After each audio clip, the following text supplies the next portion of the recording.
پہلی حقیقت، city mayor یا تحصیل چیئرمین کے براہ راست پاپولر ووٹ سے انتخاب کا نظام پی ٹی آئی کا نہیں بلکہ جماعت اسلامی کا کارنامہ ہے۔ پرویز خٹک حکومت میں بلدیات کی وزارت جماعت اسلامی کے عنایت اللہ خان کے پاس تھی۔ وہ اعلیٰ تعلیم یافتہ اور تجربہ کار سیاستدان ہیں۔ یہ نظام بنیادی طور پر ان کا بنایا ہوا تھا۔ بجائے اس کے کہ اسے مزید بہتر بنایا جاتا، پی ٹی آئی نے اس نظام میں تبدیلی کر کے اس سے ضلعی حکومت کو نکال دیا۔ اب ایک مسئلہ یہ درپیش ہوگا کہ پولیس اور انتظامیہ کے سربراہ براہ راست صوبائی حکومت کے ماتحت ہوں گے۔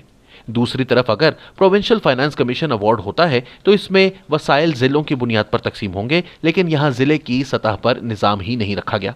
دوسری حقیقت، یہ انتخابات صوبے کے صرف 17 اضلاع میں منعقد ہو رہے تھے، نہ کہ پورے صوبے میں۔ زیادہ تر ان اضلاع میں انتخابات ہوئے جو پی ٹی آئی کے گڑھ سمجھے جاتے تھے۔ پشاور ویلی، جس میں پشاور کے ساتھ ساتھ مردان، نوشہرہ، چارسدہ اور صوابی شامل ہیں، پی ٹی آئی کا اصل گڑھ ہے۔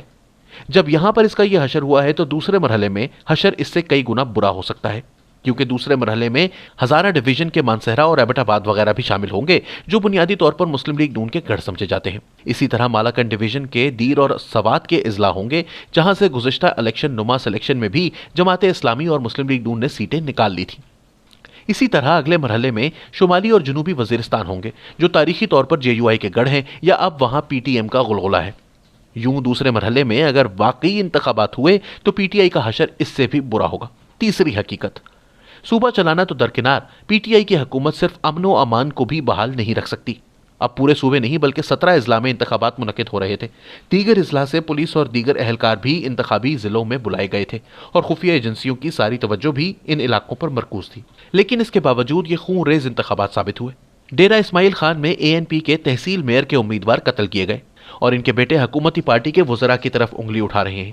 بنو میں متصل بکا خیل میں ایک صوبائی وزیر کے غنڈوں نے ایک رات قبل پولنگ سٹیشنز پر قبضہ کر لیا، جس کی وجہ سے وہاں انتخابات ملتوی کرنے پڑے۔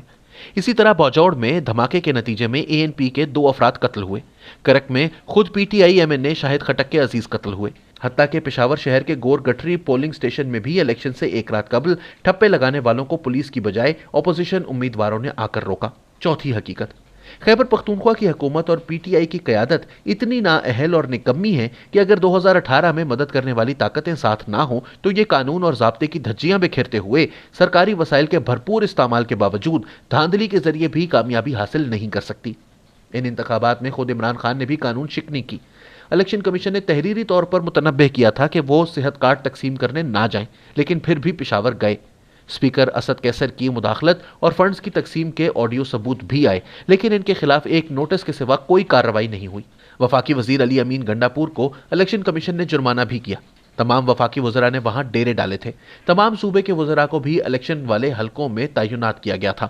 کئی وزراء کو الیکشن کمیشن کی طرف سے قواعد کی خلاف ورزی پر نوٹسز بھی ملے، لیکن کوئی ٹس سے مس نہیں ہو رہا تھا۔ پورے صوبے میں من پسند افسران اور پولیس افسران کو انتخابات والے ضلعوں میں لایا گیا تھا۔ وزیر اعلیٰ محمود خان خود انتخابی عمل کی نگرانی کرتے رہے۔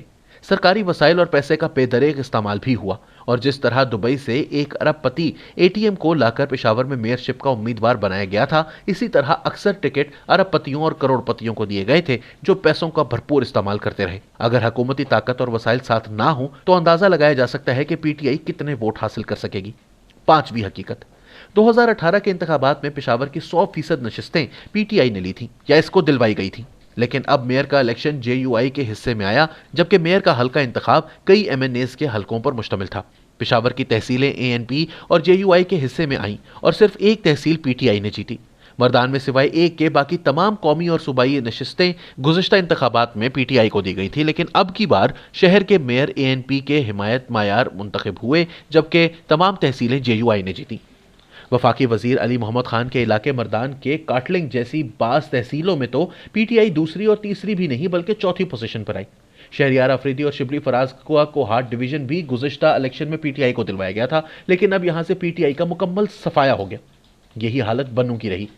قبائلی اضلاع کی بات کریں تو خیبر ضلع گزشتہ عام انتخابات میں مکمل طور پر پی ٹی آئی کی جھولی میں ڈال دیا گیا تھا، لیکن اب کی بار دونوں تحصیلوں پر اسے شکست ہوئی۔ چارسدہ ضلع بھی پچھلے الیکشن میں پی ٹی آئی کو دلوایا گیا تھا، لیکن یہاں کی 3 تحصیلوں میں سے ایک تحصیل بھی وہ نہ جیت سکی۔ یہ اس بات کا ثبوت ہے کہ یا تو 2018 کے انتخابات جعلی تھے یا پھر پی ٹی آئی حکومت کی کارکردگی اتنی بری ہے کہ 2018 کے مقابلے میں اس کا رخ بالکل الٹ سمت میں ہے۔ پی ٹی آئی کی جگہ اے این پی یا پیپلز پارٹی کی جگہ جے یو آئی کی طرف سے لینے کی ایک وجہ یہ بھی ہے کہ جے یو آئی کو پی ٹی آئی کا نمبر 1 مخالف سمجھا جاتا ہے، کیونکہ صرف جے یو آئی نے گزشتہ 3 سال میں کھل کر اور ڈٹ کر پی ٹی آئی کی اپوزیشن کی۔